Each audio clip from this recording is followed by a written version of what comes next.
Let's go to the Gasparilla Bowl. Speaking of Florida, Florida is playing against Tulane. Tulane. Some interesting opt outs here. Uh, Ty Thompson's getting the call at quarterback here. Well, he's in Former the Oregon. portal. He's in the portal, but I believe he's starting Yeah. because Mensa's not playing, and I don't believe Kai uh, Horton is also in the Kai portal. Horton. I don't believe he's playing either. I don't believe. I don't know if Kai Horton's going to suit up, though. Because otherwise, who's your emergency quarterback? Because they also run the ball with Ty Thompson. That's what the bowl season's crazy. I don't Yeah, know. I think that adds to why the line. No, here's the thing too. Florida has dealt with a ton of problems as well. Not really in the portal. I mean, maybe you're losing, Jakeem Jackson, some other It's more guys, injuries, but they've been right? dealing with that Jack all Byron. year, It's been injuries, exactly. And this team, which even is dealing with those injuries, impressive. have been better and better and better every month. They were playing better football. Testament to a lot of those coaching staffs, Yeah. those players. Momentum, I think, is a real thing in college football. Florida has a ton of it. And I don't think they're going to let this spot here where you lose to Tulane stifle that momentum as it's going into the offseason. Yeah. I mean, you lost Eugene Wilson pretty early in the season. That was a big deal. You lost Graham Mertz early in the season. That was a big deal. And then also, your secondary for Florida has been banged up the whole season. You brought in Asa Turner from Washington to be a plug and play starter, and he has been injured the whole year. Jason Marshall, who is a stud, has been banged up all year. Devin Moore, banged up all year. You just they can't get enough, right? That they can't catch a break. However, this Tulane team is on a bit of a schneid right now. I think we can all admit that just a little bit. And I think this Florida team is so much more talented, even with the injuries, even with opt outs. I think that this is an absolutely appropriate line to have at 13 and a half. And I don't think it's enough. So give me Florida to win and cover in this game against Tulane. And that's going to wrap up. I'm gonna be taking all favorites in this episode, every single one. Which is not going to hit, by the way. I'm pretty Yeah, damn sure about that. no, it won't. Credit to me, I've got two. I got two dogs, right? I've got UNLV and I've got Sam Houston State, but I'm not going to be taking Tulane here. I'm with you here, 13 and a half. This would be a game that when it was announced, originally I was like, oh, this is going to be super, super intriguing, right? You've got Tulane and they're keeping John Summerall because of the UNC just fiasco there. And we'll get into that Brutal. as we get into the portal there. But listen, Tulane also, right, even with Mensa and all these other guys in the portal and with John Zermal, they showed two duds in a row when they were right there knocking on the door of the playoff spot. And with all the craziness that happened at the end of November and early December, right, like Tulane had a real chance to even make it as an at-large team, right, with their schedule and whatnot. Probably wouldn't have happened, but the fact that you had a chance knocking on the door to accomplish your goal, right, coming in the season, and you just throw a dud against Memphis, a dud against Army, yeah, brutal. I don't love where they're at right now.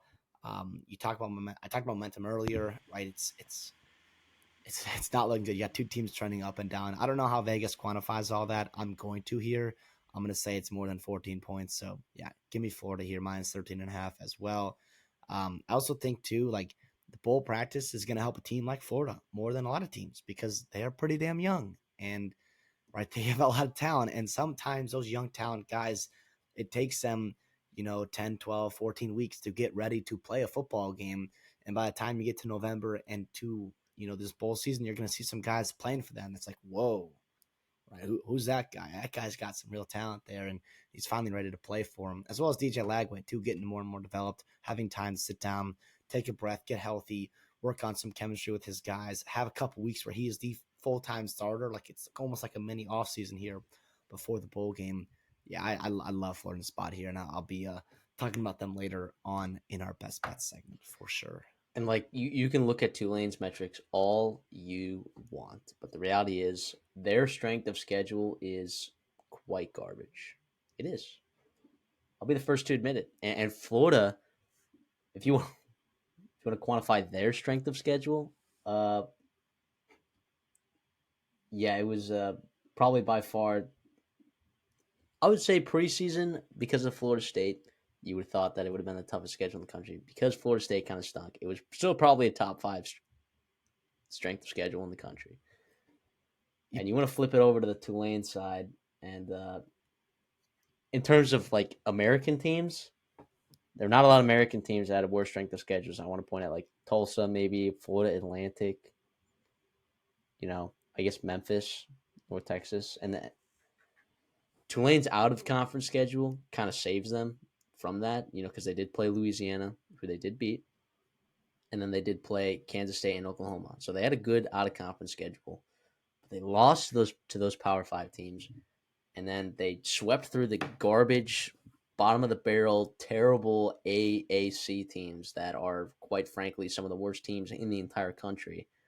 And then they get smacked by Memphis and smacked by Army, right? So they've really beaten only like one solid team this year, and it was week 3 or week 4 whenever they played Louisiana. So I'm not bought into this Tulane team being all that good. And when you lose Mensa, count me out. Give me Florida, lay them.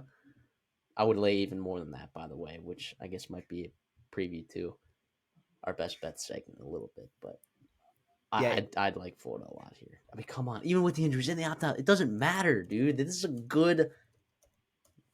good Florida team, man. And Billy Napier deserves a ton of credit for even scraping out 7 wins this year. yeah, I do an SC too. Like Tulane has struggled to stop the run. Like Jaden Ball, right? Montrell Johnson, I believe he's playing. Right, Jacoby Jackson. Like they don't even need Lagway to be special, and I think they can just line up No, and just pound the rock.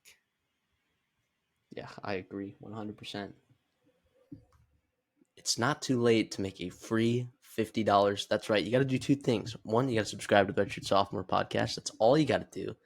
Then the second step to that is you're going to go into the link in the description and join the college football bowl pool pick'em that we're putting on. Yep, that's right. Introducing the Redshirt Sophomore college football bowl pool pick'em. You're going to go in that link. You're going to find all the bowl games, and you're going to pick those bowl games, and you're going to sign confidence points. How confident are you that that team is going to win that bowl game? And there's a lot of points to sign, and it's never too late to join. That's the thing. You would think, oh man, the first bowl game already passed, South Alabama, Western Michigan. It's not too late. Okay, you only would lose 1 point. Okay, and generally, out of the 400 some points that you can earn, you're not even going to come close to making all those points. So it really, 1 point is not the biggest difference in the world. So make sure though that you are subscribed to the Redshirt Sophomore to qualify for this prize. And good luck to you all.